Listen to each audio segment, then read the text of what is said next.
Good morning students. In today's video we will be discussing about liquids and gases, the remaining two states of matter.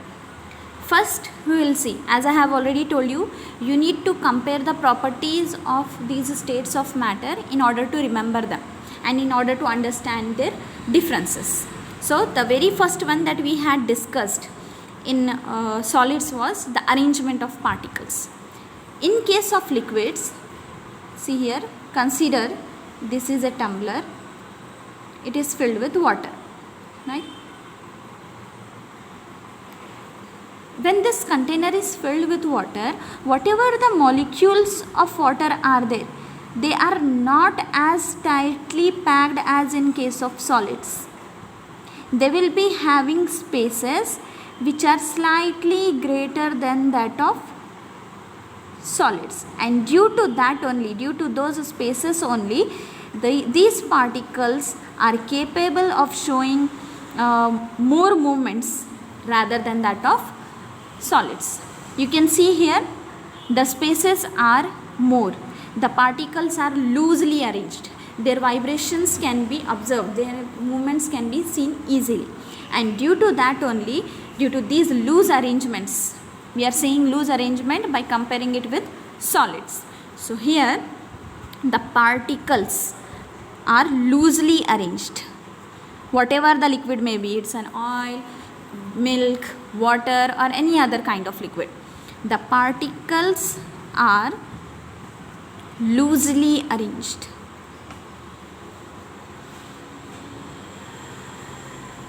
Due to this loose arrangement only, they are able to move faster than that of the solids.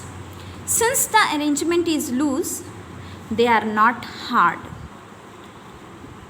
They are not hard. Why are we saying so?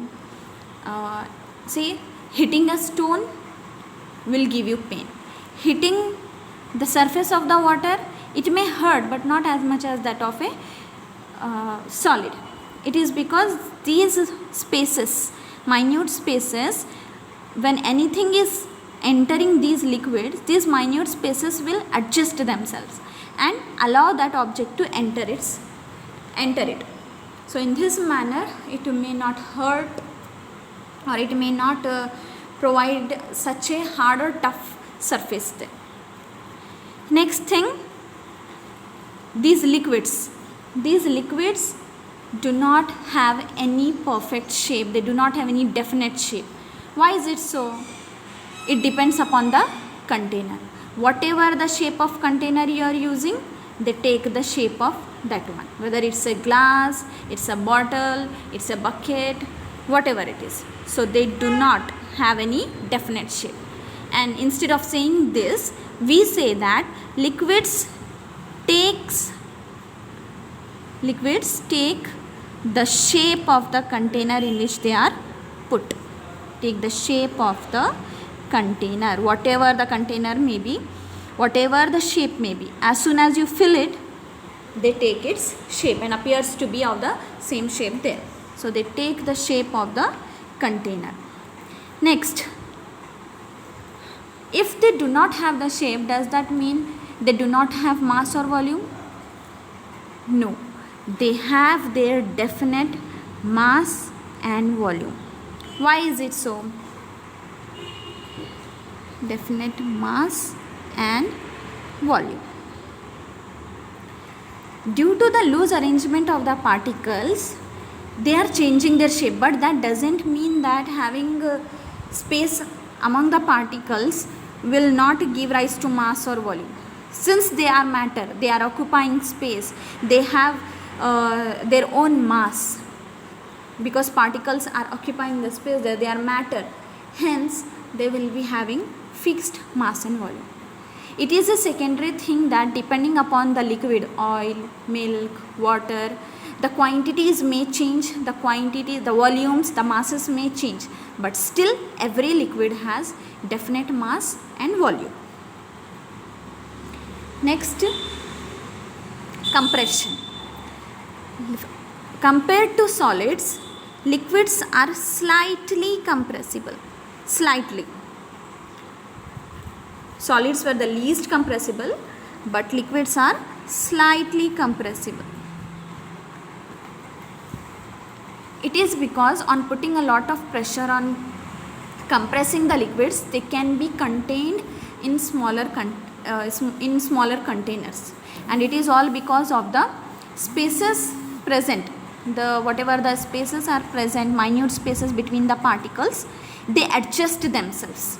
When pressure will be put onto them, they will adjust themselves, become very close to each other, and will provide some empty space, and hence you can say that these liquids can be slightly compressed when compared to that of solids, as there is a difference between the spaces present between the particles.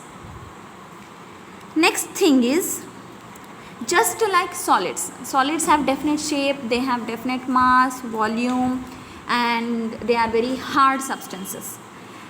Liquids also have mass and volume, but they are not rigid. Their shape can be changed by putting them into different containers. So hence these kind of substances, liquids, they are called as fluids. They are fluids. Why are they called so? The reason is they can flow.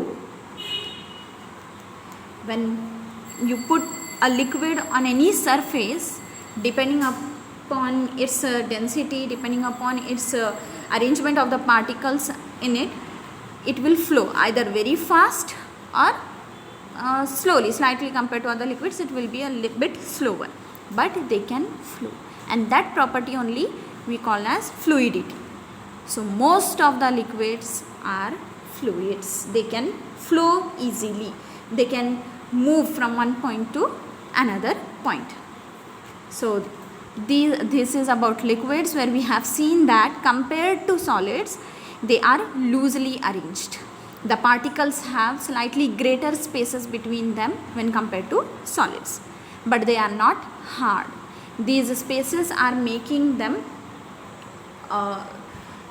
less harder, or you can say they do not show any kind of hardness here. They take the shape of the container. This shape and fluidity are related to each other. The change in shape is possible if any substance have got compressibility and fluidity. Due to the presence of the particles and proper arrangement and geometry here, they have got definite mass and volume as well. So compare the points, compare the properties of solids and liquids, then it will become easier for you to remember all these points. Here as examples, you can take any kind of liquid, milk,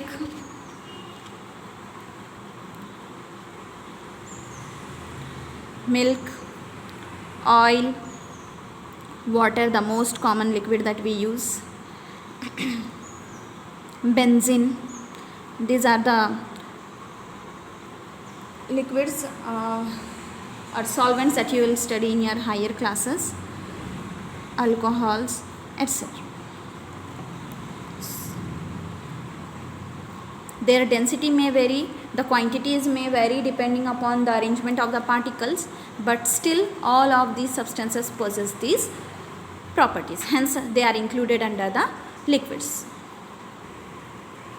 Let's move on to the third state of matter, that is gases. Here also the very first thing that we need to note here is the arrangement of the particles. The particles here are very, very far from one another. The particles of gases are very far from each other.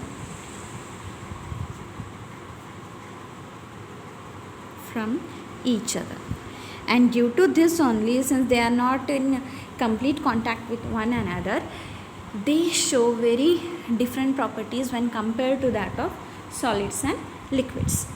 One thing that you need to note here is the arrangement of particles is playing a very important role here to decide the properties of that matter. The spaces between the particles are responsible for different characteristics or properties of the substance, of that substance. You can see here the particles are very far from each other. Consider that in a container, in a closed container, we have oxygen. Take oxygen as an example, O2. Oxygen molecules are there here. These oxygen molecules are present very far from each other. Each circle is representing one molecule here.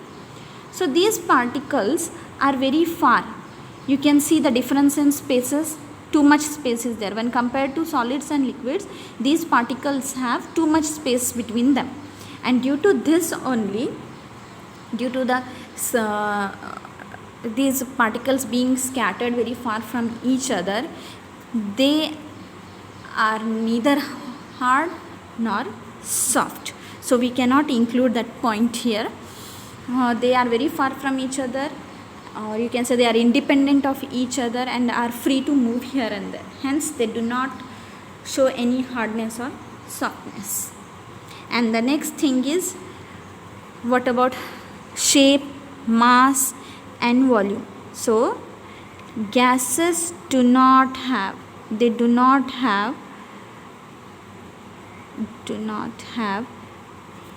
any definite shape, mass or volume. Neither of these three is present with gases. They do not have any fixed shape, as they are very far from each other. They are scattered. Since they are very scattered from too much scattered, are very far from each other, their mass is also distributed. So they do not have any fixed mass here. And so depending upon the availability of the space, the particles will decide the volume, and hence they do not have the fixed volume also. So in all three states of matter, gaseous state is the one which does not show any shape, mass or volume. Next thing we have here is compressibility. As they have more space between the particles, on putting pressure on these particles, they can be made to come closer. By using a piston, if we are putting a pressure on this one, you can see that the particles can be brought very closer and hence can be compressed in a small area very easily. That's how they are highly compressible compared to the remaining two states of matter. Next, since the particles are far from each other and are free to move, they are independent of each other, as well as they can diffuse. They show diffusion property. One example we had discussed in characteristics of particles also, wherein if an incense stick is placed in one corner of the room, the smell can be the fragrance can be smelled in the whole room, right? So that's the property of gaseous particles. They spread everywhere, they get scattered, they are free to move, they are independent of each other, and hence they show the diffusion property. Next, here we'll see the examples. Gaseous particles in our atmosphere, we find lot of gases like oxygen, nitrogen, hydrogen, several gases are there. In common we can say air, which is a mixture of gases. So air is an example of gaseous matter. Now we will discuss two examples. One is of a balloon and the other one is of a gas cylinder. The LPG gas cylinder at home or a perfume bottle, any cylinder which is filled with gas cylinder. Two examples we'll see. If we discuss about balloon, see, just now we have said that gases do not have mass, and for anything to be called as matter, it must have mass and it must occupy some space, right? Then why is it that we are including all these substances in gases, or we are considering it as matter? Then the point is that air, even though the particles are very far from each other, when we fill a balloon with air, you can see that it is expanding, its size is increasing. An increase in size is nothing but occupying the volume, right? It is covering some area, covering some space. Even though the mass is very, very negligible, but still you can, if you weight it, you will find some mass there, and that is because of the particles. Here we are saying it is not having definite shape, mass and volume. We are not saying it is not at all having mass. Focus on the words. We are saying it is not having definite shape, mass or volume. That means it is not fixed for this much, this mass will only be there. It's not like that. It has some mass which is very negligible, equal to nothing. That's how we are explaining this concept. In case of balloon, when it is filled with air, it is expanding, covering some area, it has got some volume, and when it will be weighed, you will find negligible mass, but still mass is there. So that's how it is included under gases category in matter. Next is gas cylinder. When it is not having volume, then how is it that on the gas cylinders, LPG cylinder, it will be written 15 kg, or on perfume bottles it will be written this much ml of the liquid, all that. So the point that you have to note here is, when any gas, oxygen, nitrogen, hydrogen, or whatever the LPG is there or any other gaseous substance is there, if it has to be filled into the cylinder, then it will be liquefied first by putting a lot of pressure on it, by compressing it. By compressing it, the gaseous substance will be converted into liquid substance, and once it reaches this state of matter, its volume can also be measured and its mass can also be measured. So this is how gas cylinders, which are filled with different gases, or perfume bottles are there, they contain liquefied gas. You can see, if you shake that bottle, you can feel that liquid moving inside. So it is because of this only. And those containers are packed with a very high pressure in them, and that pressure is only responsible for keeping that gas into its liquid form. Once it is released from its nozzle, then it comes back to its original state, that is gases, and spreads everywhere. So these 2 points you need to consider here. These are the very good examples which will remove, or you can say which will clear all your confusions here. So today we have discussed both liquids and gaseous material, both states of matter. In the next video we will discuss the further topics. Thank you.